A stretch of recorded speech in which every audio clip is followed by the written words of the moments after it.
Can you hear me? Hopefully you can. Okay. Here we go. In 3.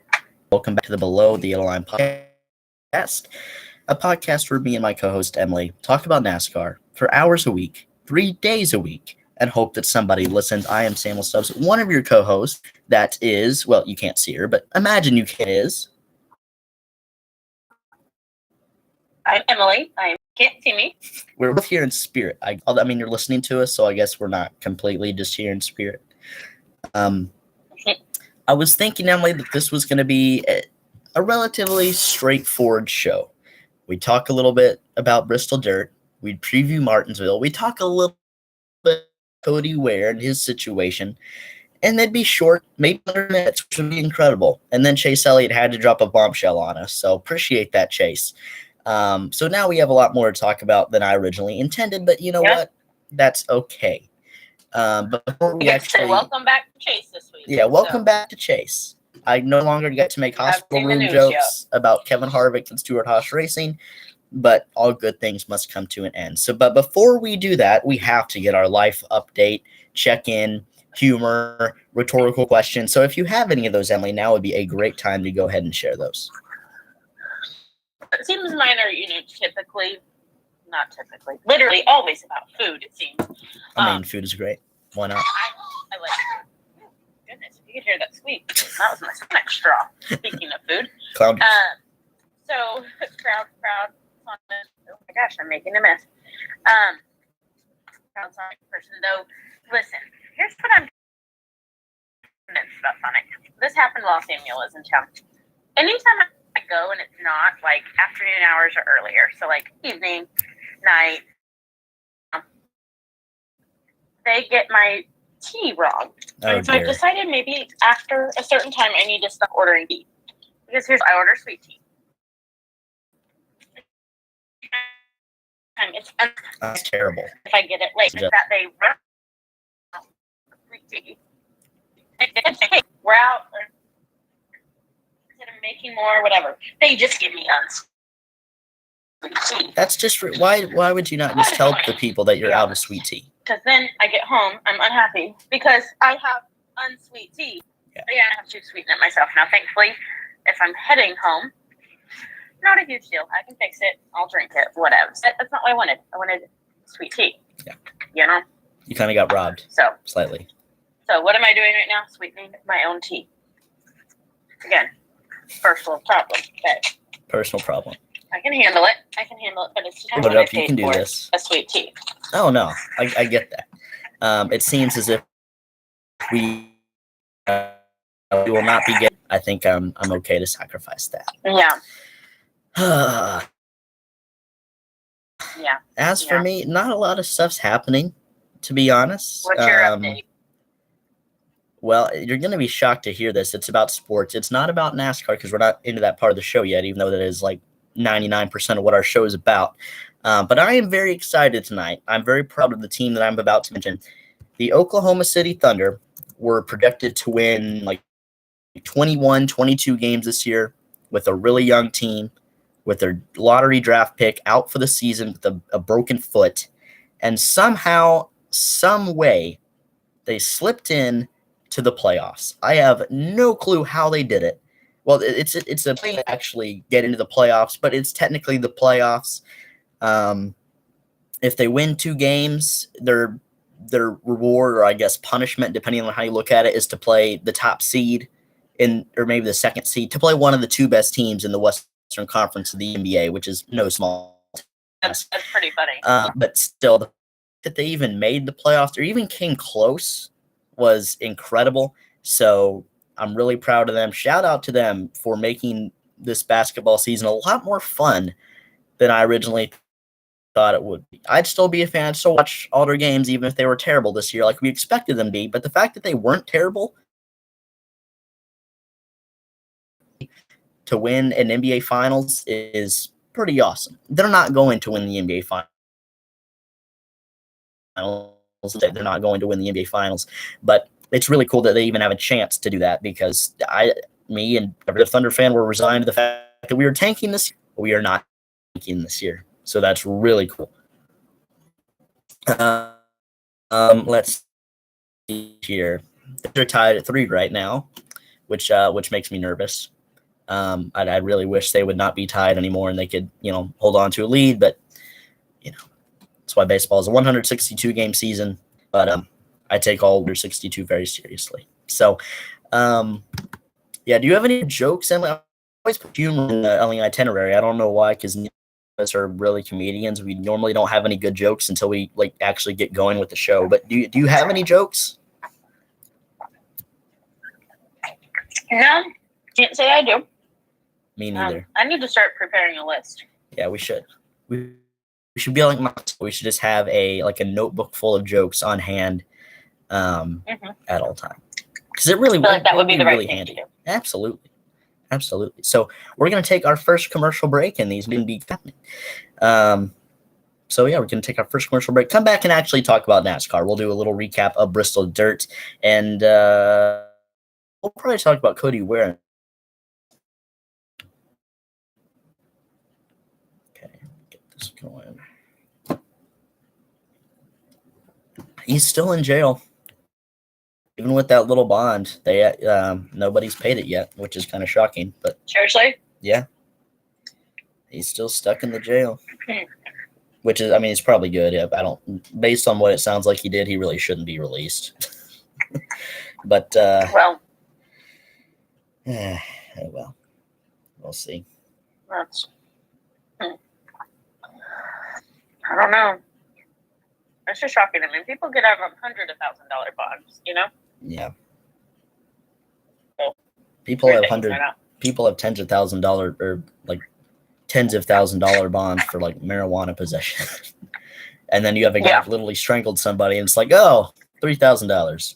And the guy's a rich dad too, so there's no way he's going to come forward and pay it. Which he had. Yeah.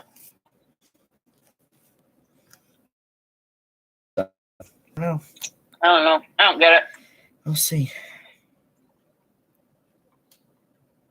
I still can't believe Chase Elliott's racing this weekend. I didn't think there was any way. I know they said 6 weeks, and this is 6 weeks. But I didn't think. I thought he did come. It would be at Talladega. I thought it might even be Dover, because I was like, why would you want your first race back to be Talladega? I did not stop the camera recording. Whoops, that's okay. Oh, well. Well. So you get to listen to my food. Whoop, whoop. Okay. Turn it off for the viewers, but here we go. 3, 2, 1. Sorry, not Cody Ware. Bristol Dirt. We had a full recap, quick recap, overall recap. What did you think about the race? What did you think about Christopher Bell getting the win? And the race on Sunday night. 30-year Bristol Dirt, by the way.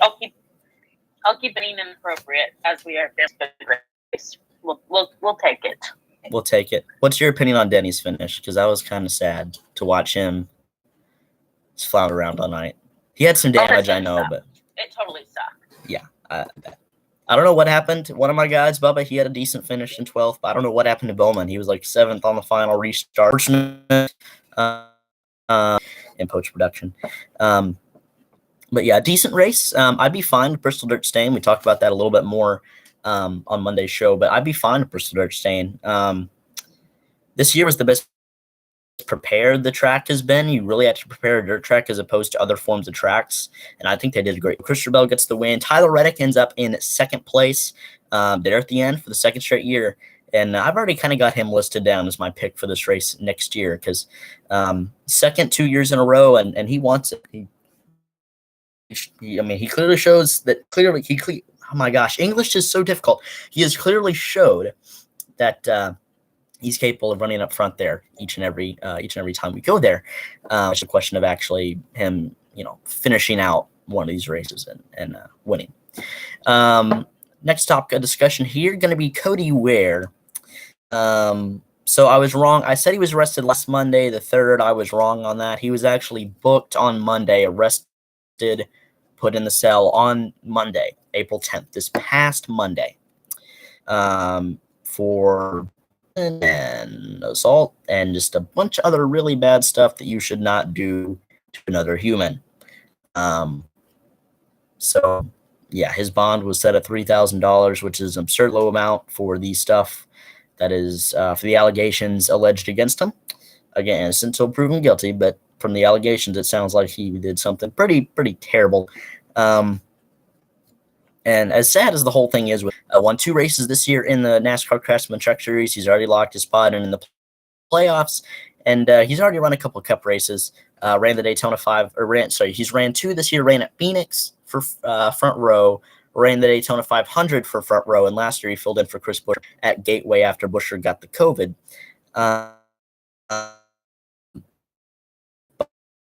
But situation, it's another like black eye, like a just a dark mark on the sport, if you will. I like to pretend I have an answer. All I'm really thinking about right now is my nachos. Keep mute my mic, take a bite so that you guys don't have to listen.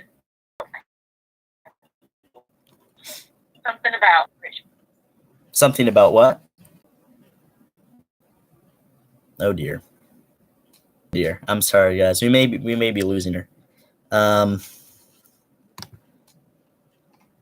Let's.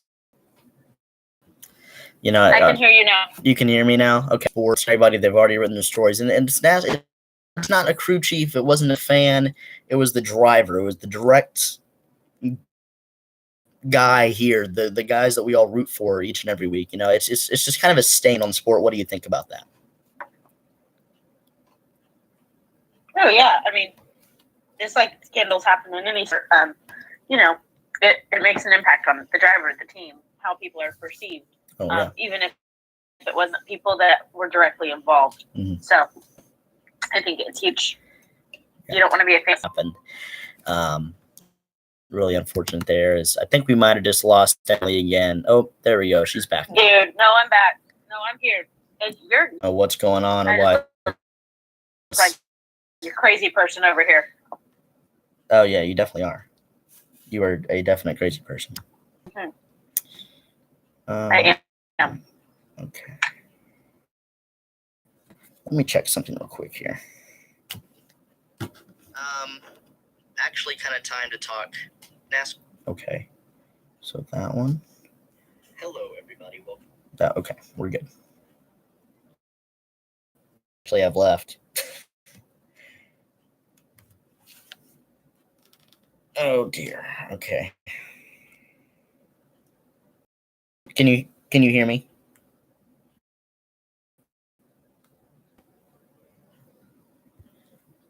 Yes. Okay, good. I'm sorry. I mean, if you can't hear me, just I don't know. If you can't hear me and you no, I'm sorry. I'm trying to formulate what I'm trying to say. If you hear a question but I go away or something, just try to type your answer in the chat and I can read out what it says. Just so there's not too awkward of a long pause or something. And I can just read off your answer there. If it'll let me do that, I'll try. Yeah. Okay. So let's see here. 8 minutes, 24 seconds. We can get this done in 8 minutes, 24 seconds. And I probably have more than that, but this phone is confusing. Okay. So Chase Elliott and then Martinsville preview. And that's it. Okay. All right. Back for our third and final portion of the Below the L-Line podcast tonight. I do want to say, Emily, before we get into this, which is absolute. So I've freaked out before.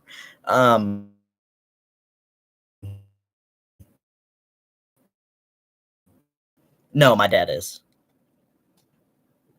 You going to the airport? No. My dad.